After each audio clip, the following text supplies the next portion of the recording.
At around 6 a.m., the bear actually put its paws right here on this trash can and ran the rest all the way through all the shops here in downtown St. Augustine. It's grabbing the attention of so many people. They've even coined him a new nickname. We're calling him Brother Bear. Postal workers in Jacksonville also took to the streets to fight for their jobs. A homeowner who lives here along Black Creek on Scenic Drive, and take a look at her backyard. Now this, fun fact, was not here this morning. Now when we talk about length of lines for United and American Airlines, those lines are significantly shorter, but look at this. This is Delta right now, the same length as it was this morning. One thing that you may notice, they don't see any lifeguard chairs. That's because there is no one here to rescue you. The Palaca police have been working throughout the night with the help of the Florida Department of Law Enforcement here investigating, like you said, a gathering that quickly turned deadly. As you can look right next to me, still standing water is taking over the road, so you're not even able to see the difference between what is a sidewalk. And did not know that I was going to get in the way of some bees extraction. Actually, right now we have two guys as they're removing thousands and thousands of bees from this wall outside of here at the Florida Feeder, and it's definitely catching the attention of some people. If I am actually driving this thing, there will be damage involved, and you can actually see the zombie, the fan favorite at Monster Jam this Saturday. I'm here at Chippy White Table, and owner, who is also Sporty Barbie, Julie, is going to help me narrate this amazing Barbie fashion show. One man who lives here at the Treetop Apartment says he's concerned about his health, waiting for years for mold removal in his own apartment. I sat down with Army veteran James Ross about his day-to-day struggles while living in these conditions. Come on in. This is my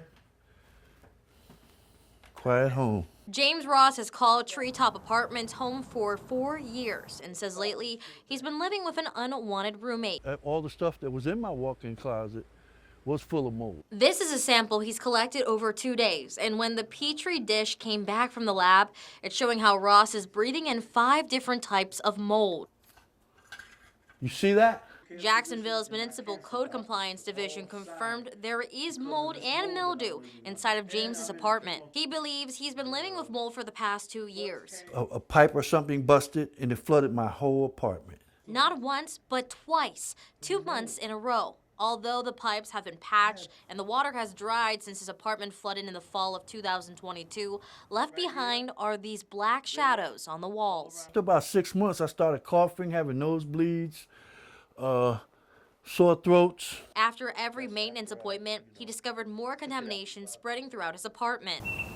Taking this up with the Municipal Code Compliance Division, Inspector Michael Wilson walked through Ross's home, noting in his report the, quote, discoloration around the shower head. That's the mold that had accumulated in just 4 days. The city gave Treetop Apartments a violation for, quote, failure to maintain the property, end quote, ordering immediate repair. When First Coast News started this investigation in the summer, Ross's work orders were still not fulfilled. The owners of Treetop Apartments, Royal American Management, declined an interview, but sent a statement in response to Ross's living conditions, saying, quote, our team is already actively looking into the issues raised, and we are taking immediate steps to resolve them. For James, all he wants is a safe place to come home to. I'm looking for justice to clean this place. Since reaching out to Royal American Management, maintenance workers have come to Ross's apartment collecting mold samples.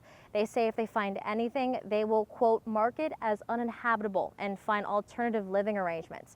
Well, those mold samples came back positive, and that actually started construction in his own apartment. And now Ross no longer resides here at the Treetop Apartments. Claire Alfree, First Coast News, on your side. Crash.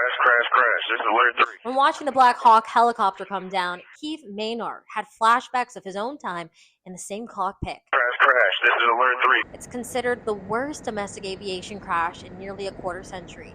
And the mid-air collision happened right outside of Reagan National Airport, 400 feet in the air. The whole point of the 200-foot ceiling is so that you don't go above that and somehow end up in the final approach or the other commercial air traffic. After flying the same flight path for the Army for a decade, Maynard describes the Reagan National Airport as one of the most congested airspaces in the country. 333, helicopter crash. Adding he's witnessed a lot of near misses in the area while flying amongst highly skilled pilots. The whole purpose of that low-level route is to stay out of that air traffic because you've got 2 different runways there, and depending on the wind direction, they can run in different, they'll be landing and taking off in different directions. Because there are normally not any collision avoidance systems in helicopters like this, it's crucial that pilots follow flying rules for the altitude and direction from the controller. Tower 65342 on Mount Vernon. When you're flying around airports, most of the time the controller is going to tell you that there's aircraft coming in this particular accident. I think there was a call to the helicopter asking if they saw the flight, that was coming in on final. You see that? Maynard adds, with how many planes are flying in and out of the airspace and restrictions when flying near the monuments, experienced military pilots use this flight path as a training zone to practice before taking off for a mission in a more dangerous location. Crash, crash, crash. This is alert 3. This flight, 67 people lost their lives. Now the investigation lies in the hands of the National Transportation Safety Board. Claire Alfree, First Coast News, on your side. This is Jackson Whitfield. His mom, Marsha Whitfield, says he's more than her son that lives with autism, but the inspiration behind her nonprofit, Special Steps, a free community program for special needs adults she created after Jackson graduated high school. When they graduate, what do they do? And sadly, as I started researching and talking and networking, a lot of them just sit on couches. To get Jackson out from sitting alone in their house, Special Steps started its journey around the track. When we started, there were 3, and 2 were my kids. The walking club has now grown into a full activity program, hosting 40 adults with disabilities each day, relying on volunteers like Laura Brendel to come twice a week. For people.